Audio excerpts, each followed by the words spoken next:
I'm sitting on books. This is new. Let me make some space here.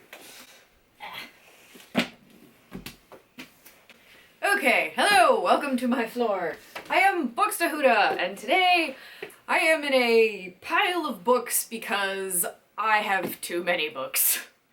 I can't believe I'm saying those words, but it's true. I'm planning to film a haul soon as well, because I just bought even more books. Like, I think this month, let's see, how many books have I bought? Around 16 books in February this far. Yeah, and my shelves were already overflowing as it is, and now it's just getting uncontrollable because there are books everywhere. Like, there's a pile over there, there's piles on the floor, there's piles over there. It have turned to Marie Kondo and the life-changing magic of tidying up the Japanese art of decluttering to help me get rid of books, because I love my books and I don't want to get rid of them, but it needed to happen. Like, we're going to IKEA tomorrow and I wanted to buy another bookshelf, but there's nowhere to put another bookshelf. So let's see if I can get rid of some books here. I've already got about like 15 in that bag, so that's pretty good. And yeah, her book getting rid of suggestions are really helpful. She talks about, you know, that someday, that elusive someday is probably never going to come. She does make an allowance for authors and writers and teachers, and guess what? I'm hoping to be all three.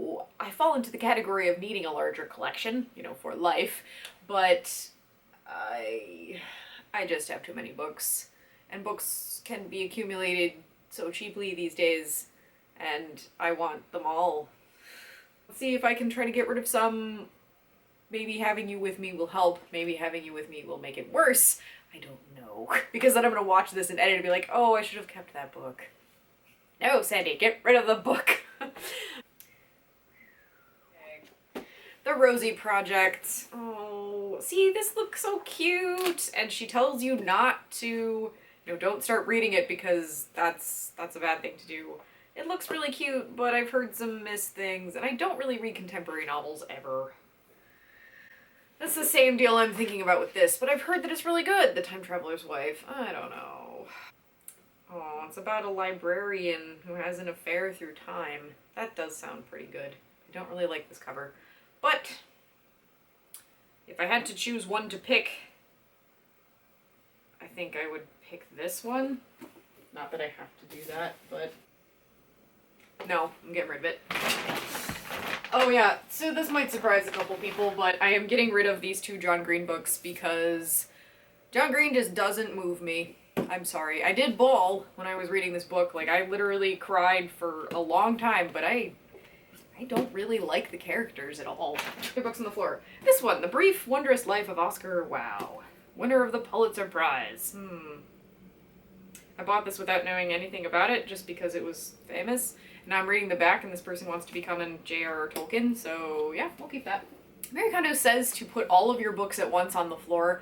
You guys know how many books I have. This room does not have enough floor space to handle that. We're going one shelf at a time here. Anne Lamott, Blue Shoes. I bought it simply because it's Anne Lamott, and I've only read her Bird by Bird book, but I love it so much this will eventually be gotten to. A someday that will happen. Yeah, these books I bought, you know, Rhett Butler's People and The Wind Ungone. I bought those when I was writing my critical history paper on Gone with the Wind. It is one of my favorite stories of all time, despite its kind of iffy treatment of certain issues, which I'm sure this book, you know, comes at in full force, which is why I want to read it. Yeah, I'm keeping those, of course. I want to. I bought them recently, and this book, Scarlet by Alexandra Ripley, is the authorized sequel to Gone with the Wind. It's wonderful, and I love it. Like, it's almost as long as the original book, but I love it. I love it.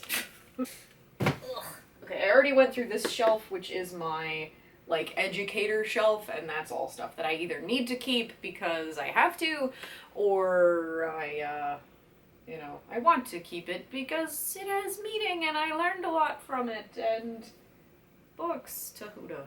This book I keep coming back to. It's called Victorian Fantasy by Stephen Prickett, and it's just a collection of essays about Victorian fantasy, which, like, scholarly essays. Whoa, there are some funky pictures in here. That picture wins me. I'm keeping that. The Alchemist, yeah, I should keep that, because I haven't read it. I got this recently at Savers, The Curious Incident of the Dog at Nighttime. I should probably keep this, because it seems to be pretty good. To Kill a Mockingbird, especially with Harper Lee dying last week. I really want a nicer copy of this. I don't know that I would ever spend the money. This is obviously some, like, 9th grader's dejected copy that's been through it.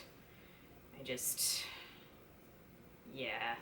If I'm ever gonna read it, I should get a better copy, because this is kind of a disgrace. So, Shock of the Fall I got from Savers. I heard about it on Sana's channel. Books and Quills. I should probably keep that too, because she loved it, and I probably would like it too. I thought about getting rid of the annotated Alita. I don't think I would ever. I mean, the writing is amazing, but the subject matter. So this could be in the give to a specific person pile. I mean, it's a cool edition, but I'm just never gonna read it. Tell Me I'm Home. This is another, like, I picked this up in the library. This seemed really cool. I don't know if I'm ever gonna read it.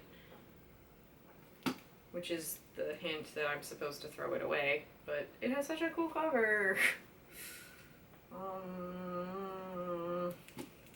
Keeping it? I can always get it again. Okay. Edith Wharton. I read The Age of Innocence because it was featured in a Gossip Girl episode. Now I've read it twice because it was also required reading for one of my courses. Really liked it, so I do want to get to this. And that should go, like, this is another reason to do this, because I have certain categories, and now that hopefully I'll have fewer books by the end of this, so I can actually put the category books together. These I'm keeping. Not that I plan to sit down and read Strunk and White's The Elements of Style for fun, but it's, there's a really good passage on page 79 about clarity in writing if you ever are thinking about teaching Comp 1 for some reason. And then a short introduction to literary criticism. I should read this. And this is invaluable to any person getting a college degree. If you are in college and you don't have this book and you are in the humanities, you probably should have it. Or at least something that's very close. But this is really good. I am trading in my Gigundus Poetry and Poetics Encyclopedia. That was what started this whole thing, because Amazon will pay me $15 for that, and I'm pumped. Oh, the Halloween Tree, keeping that. The Knife of Never Letting Go and the sequel to that, yes, keeping, because I want to read these. And it's like one of the first young adult series that's focused on a boy that I've been interested in. Charles Dickens' Christmas Tales, which includes The Christmas Carol, yes, keeping that. And that should go in, like, the classic section. Now, this was a free book I got from school, Dickens of London. Like, one of the perks of working in an English department is that when professors are done with books, they leave them in the mailroom, and if you want one, you can just take it. And this is one of the ones I wanted. This is a book that has a lot of cool things to look at. Will I ever actually read it? I don't know. I should keep it. See, that's when I should be getting rid of it.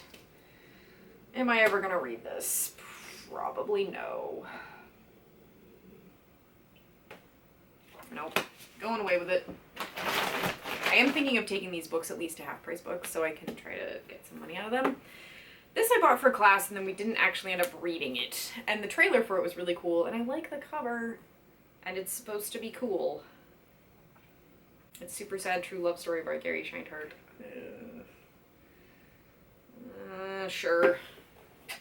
Deeper Meaning of Life by Douglas Adams. Hilarious. Well, Douglas Adams and John Lloyd. Look it up.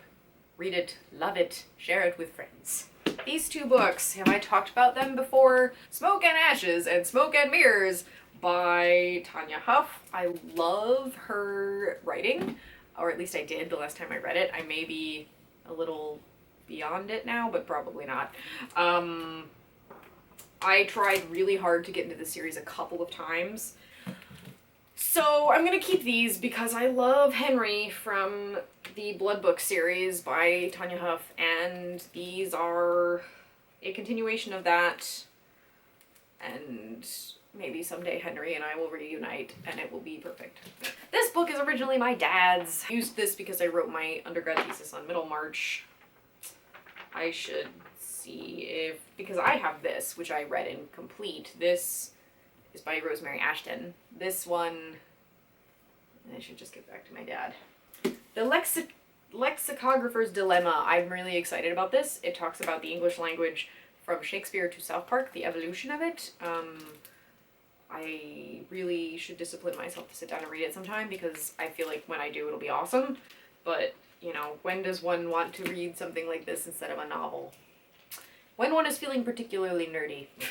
One of the things of which I am most proud of myself for, you know what I'm trying to say, is getting rid of the first 2 books in this series, because I know I'm never going to read them again. I did enjoy them at the time, but that is not my kind of book.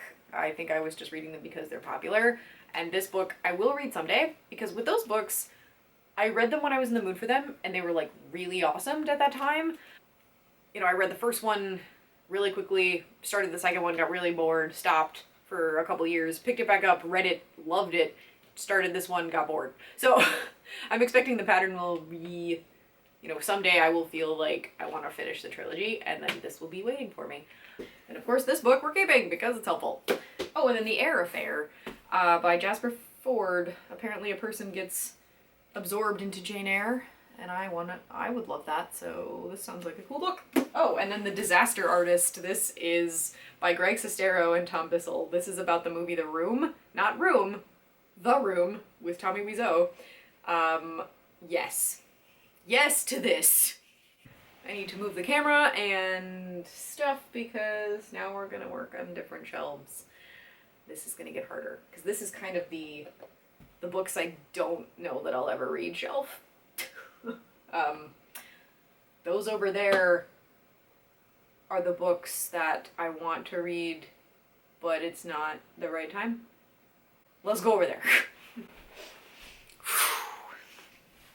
Oh, hello there. Whoops. I bought another copy because my dad read my copy and spilled coffee all over it. Thanks a lot, Dad. It's just not, it is not me. I have a saying in my friend group that is too crude. This is way too crude.